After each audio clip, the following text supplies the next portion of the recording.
Assalamualaikum warahmatullahi wabarakatuh. Selamat pagi teman-teman yang terhormat, Bapak Dr. Yudi Priyo Amboro SHMHum dan teman-temanku yang saya cintai. Saya Muhammad Mahastari Tonga, Fakultas Hukum, akan menyampaikan laporan hasil pengamatan yang saya amati dari lalu lintas. Pengamatan ini dilakukan setelah memperhatikan putusan Direktori Mahkamah Agung Republik Indonesia dengan nomor putusan 972 kasus pidana tahun 2020 Pengadilan Negeri Batam.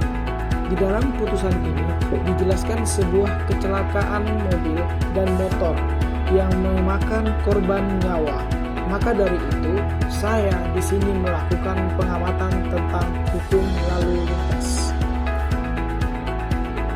Dari lalu lintas ini, saya dapat mendefinisikan hukum lalu lintas itu adalah aturan atau tata tertib yang mengatur tentang lalu lintas serta aturan bagi para pengendaranya. Lalu lintas di dalam Undang-Undang Nomor 22 Tahun 2009 didefinisikan sebagai gerak kendaraan dan orang di ruang lalu lintas jalan. Sedang yang dimaksud dengan ruang lalu lintas jalan adalah prasarana yang diperuntukkan bagi gerak pindah kendaraan, orang, atau barang yang berupa jalan dan fasilitas pendukung. Nah, dari hasil penelitian ini, saya dapat menyimpulkan bahwa bidang hukum lalu lintas ini termasuk dalam bidang hukum pidana.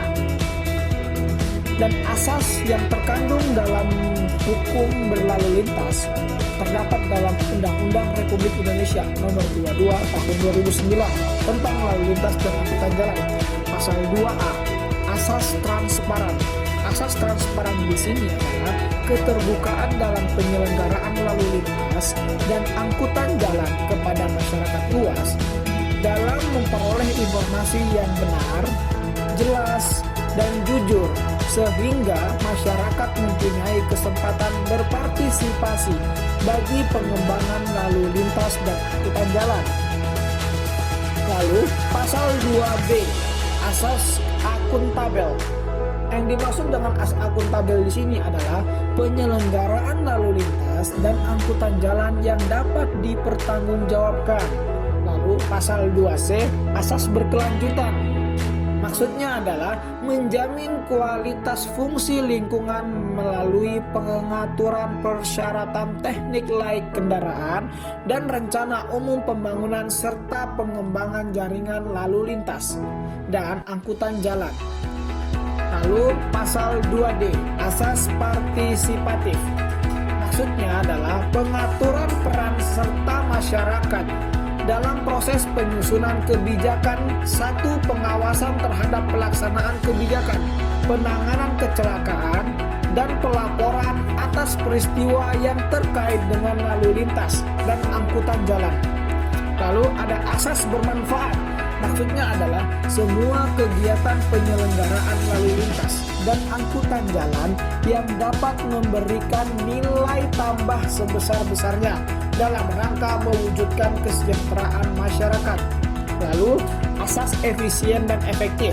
Maksudnya adalah pelayanan dalam penyelenggaraan lalu lintas dan angkutan jalan yang dilakukan oleh setiap pembina pada jenjang pemerintahan secara berdaya guna dan berhasil guna. Lalu, asas seimbang. Dalam penyelenggaraan lalu lintas dan angkutan jalan yang harus dilaksanakan atas dasar keseimbangan antara sarana dan prasarana serta pemenuhan hak dan kewajiban pengguna jasa dan penyelenggara.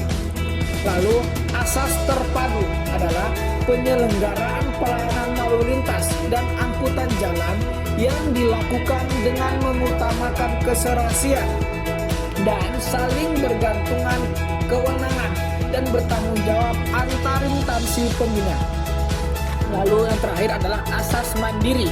Maksudnya adalah upaya penyelenggaraan lalu lintas dan angkutan jalan melalui pembangunan dan pemberdayaan sumber daya nasional. Dari hasil pengamatan tersebut, saya dapat menyimpulkan bahwa norma yang berlaku di dalam lalu lintas itu adalah norma hukum. Norma hukum itu sendiri adalah seperangkat peraturan-peraturan yang dibuat oleh negara melalui badan-badan resmi negara, yaitu lembaga-lembaga negara. Isinya mengikat setiap orang warga negara untuk menaati. Pelanggar norma hukum akan diberi sanksi oleh negara berdasarkan ketentuan dan keputusan konstitusi yang berlaku. Aturan dalam norma hukum memiliki dua sifat, yaitu perintah dan larangan.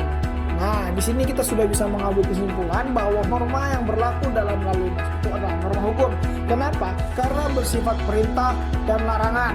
Contohnya dari perintah adalah peraturan yang dikeluarkan oleh pemerintah terkait penertiban lalu lintas yang mewajibkan para pengendara berhenti ketika lampu merah. Nah, sebagai warga negara, kita punya hak yang sama dimanapun berada, termasuk di jalan raya. Hak tersebut dapat berupa hak memakai jalan raya, hak merasa aman di jalan raya, dan hak merasa nyaman di jalan raya. Namun, tak jarang hak tersebut terampas manakala ada anggota masyarakat yang tidak bertanggung jawab merampas hak tersebut. Yang saya sebut sebagai anggota masyarakat di sini tentu beragam. Ada si pengendara motor yang ugal-ugalan, atau mungkin pengendara mobil yang tidak mengerti dan memperdulikan lalu lintas, atau bahkan sampai remaja usia tanggung yang sering tidak mengindahkan keselamatan berkendaraan di jalan. Nah, maka dari hak-hak tersebut, maka timbullah kewajiban atas kita dalam berlalu lintas, seperti wajib memiliki surat izin mengemudi atau yang biasa kita sebut SIM. Terus wajib memakai helm untuk menjaga keselamatan kita, dan wajib menaati rambu-rambu lalu lintas dan lampu lalu lintas yang harus kita patuhi ketika di jalan raya. Pada dasarnya, pembentukan undang-undang lalu lintas dan angkutan jalan didasari dengan terwujudnya keselamatan, keamanan, ketertiban, kelancaran berlalu lintas dan angkutan jalan. Penegakan hukum lalu lintas dan angkutan jalan terbagi atas dua, yaitu penyidikan perkara kecelakaan lalu lintas. Nah, yang kedua adalah penindakan pelanggaran lalu lintas dan angkutan jalan. Ya, jadi penegakan hukum lalu lintas pertama kali yang dilakukan adalah penyelidikan terlebih dahulu. Setelah penyelidikan itu dan terbukti bersalah, barulah dilakukan penindakan pelanggaran lalu lintas dan angkutan jalan. Inilah hukum lalu lintas. Memang adanya hukum lalu lintas itu bersifat mengikat dan berlaku. Namun, yang perlu kita sadari bahwa adanya hukum tersebut adalah untuk menciptakan keadilan dan ketertiban. Saya Master, terima kasih.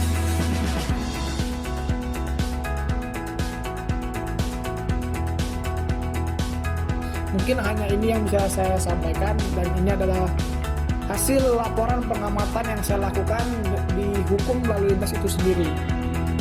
Jika ada kurangnya saya mohon maaf. Wassalamualaikum warahmatullahi wabarakatuh.